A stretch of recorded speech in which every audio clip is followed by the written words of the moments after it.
মার্চে যখন ইসরায়েল ও যুক্তরাষ্ট্রের সাথে ইরানের সামরিক উত্তেজনা চরমে, ঠিক তখনই দেশটিতে আঘাত হেনেছে শক্তিশালী ভূমিকম্প।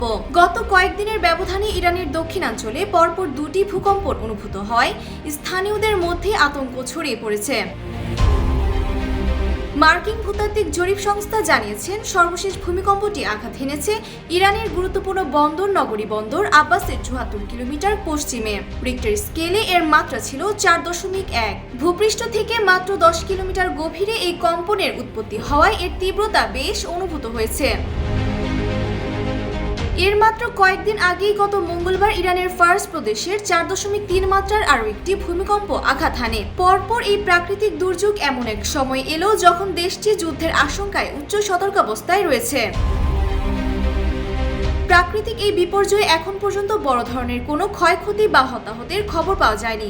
ইরানের ভূতাত্ত্বিক অবস্থানটি বেশ কয়েকটি সক্রিয় ফল্ট লাইনের উপর হওয়ায় দেশটিতে প্রায় ভূমিকম্প অনুভূত হয়। বিশ্লেষকরা মনে করছেন, চলমান যুদ্ধকালীন প্রস্তুতির মাঝে এই ধরনের দুর্যোগ উদ্ধার কাজ বা জরুরি পরিষেবার উপর বাড়তি চাপ তৈরি করতে পারে।